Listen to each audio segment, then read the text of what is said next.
인격. 두 번째, 인격은 타고나는 걸까? 내가 만드는 걸까? 우리의 인격은 대체 어떻게 형성된 것일까? 미국 정신분석학자이자 사회심리학자 에리 프롬은 자유로부터의 도피에서 이렇게 서술했다. 인간은 순전히 생물적 요인에 의해 만들어지고 원시적 충동과 욕망으로 이루어진 불변의 개체가 아니다. 그렇다고 문화와 환경의 조정을 받는 꼭두각시도 아니다. 인격을 형성하는 요인에는 선천적인 것도 있고 후천적인 것도 있다.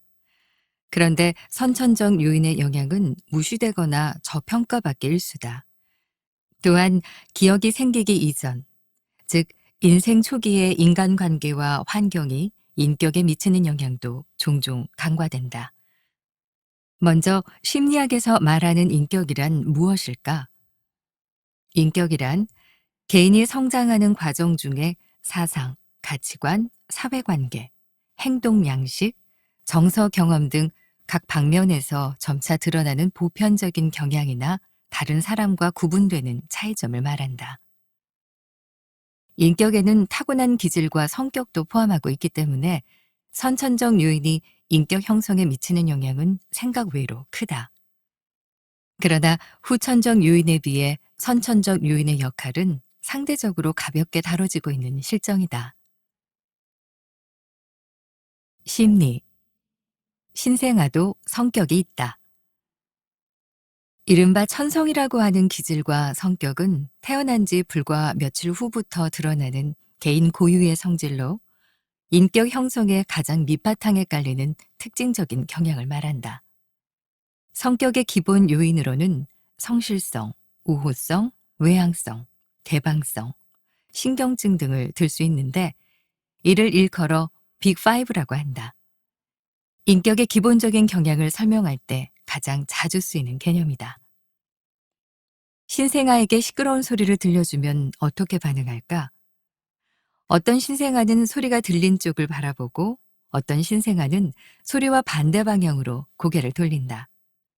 영국의 저명한 심리학자 브라이언 리틀에 따르면 소리가 들린 쪽을 바라본 아기는 자라서 외향적인 성격이, 반대 방향으로 고개를 돌린 아기는 자라서 내성적인 성격이 될 가능성이 높다. 즉, 신생아일 때 행동 양식을 바탕으로 나중에 성격이 어떠할지 짐작할 수 있다는 것이다. 이렇듯 사람은 누구나 타고난 정신적 배아가 있다. 정신적 배아는 기질과 성격으로 나타나며 외부 자극에 대한 개인의 반응을 결정짓는다. 또한 이후 성장 과정에서도 성격 특성의 기초이자 핵심으로 작용한다. 미국의 댄 맥애덤스 교수는 한 인터뷰에서 구체적으로 이렇게 표현했다. 한 사람의 인격은 기질과 성격에 갖가지 인생 이야기가 덧입혀진 결과물입니다. 인격을 형성하는 기초, 정신적 배아. 위에 언급한 신생아 연구 외에도 심리학, 생물학, 심지어 유전학 분야의 수많은 연구를 통해 정신적 배아라고 할 만한 인격의 기초가 존재한다는 사실이 증명되었다. 미국 심리학자 브렌트 로버츠와 조슈아 잭슨은 뇌 활동을 측정하는 기술인 기능 자기 공명 영상을 통해 특정 성격과 유전자의 상관성을 밝혀냈다. 예를 들어 감정 조절 호르몬 세로토닌 운반체인 5-HTT 유전자를 가진 사람은 공격성이 훨씬 강했으며 스테로이드 호르몬 GC 수용체가 활발한 사람은 스트레스를 더 잘 견뎠다. 미국의 발달 심리학자 제롬 케이건도 생리적 특징과 성격 사이에 분명한 상관관계가 존재한다고 주장했다. 감염이 잘 되고 스트레스 호르몬 코르티솔 수준과 심박수가 높은 사람은 자기 억압이나 불안, 근심에 시달릴 확률이 더 높다는 것이다. 유전자와 생리적 특징은 태어나기 훨씬 전부터 모체 안의 배아일 때 결정된다. 이 점에서 봤을 때 한 사람의 인격은 배아 시절에 이미 정해진다고 해도 과언이 아니다. 어릴 적 성격, 나이 들면 변할까? 2007년 체코 심리학자 마레크 블라트니와 마르틴 옐리네크, 테레지에 오제카는 장장 40년에 걸쳐 종단 연구를 진행했다. 생후 몇 개월 된 아기들을 대상으로 시작된 연구는 이들이 부록을 넘길 때까지 계속됐고, 연구자들은 매우 유의미한 결론을 얻었다. 영아 시절 외부 자극에 적극적으로 반응하며 활발도와 민감도가 모두 높았던 아기는 성인이 된 후에도 외향적일 확률이 훨씬 높았던 것이다. 이는 몇십 년 동안 많은 것을 배우고 경험하고 새로운 일을 하는 등 변화를 겪어도 천성적인 기질과 성격이 크게 변하지 않는다는 점을 보여준다. 그렇다면 태어나자마자 각자 다른 가정에서 자란 일란성 쌍둥이의 성격은 비슷할까? 비슷하지 않을까? 연구 결과 수십 년 동안 다른 환경에서 자랐어도 쌍둥이는 서로 매우 비슷한 성격을 보였다. 심지어 같은 가정에서 함께 자란 쌍둥이와 비교해도 비슷한 정도가 결코 떨어지지 않았다. 영국의 심리학자 로버트 플로미는 쌍둥이 입양아와 입양 가정을 연구한 뒤 입양아의 성격 특성이 그들의 양부모나 다른 형제자매와 결이 전혀 다르다는 사실을 발견했다. 몇십 년을 함께 산 가족보다 유전적으로 이어진 다른 쌍둥이와 성격이 더 유사하다는 것이다. 이는 타고난 유전적 특질이 성장 환경의 변화에 의해 변하지 않는다는 점을 시사한다. 즉, 성장 환경이 아무리 달라도 일란성 쌍둥이 간의 천성적인 유사성, 특히 인격의 유사성은 전혀 달라지지 않는다. 인격도 신체처럼 성장하다. 영국의 뇌과학자 압살롬 카스피와 미국 심리학자 브렌트 로버츠, 레베카 샤이너는 공동 연구를 통해 인격 발달의 성숙 법칙을 제시했다.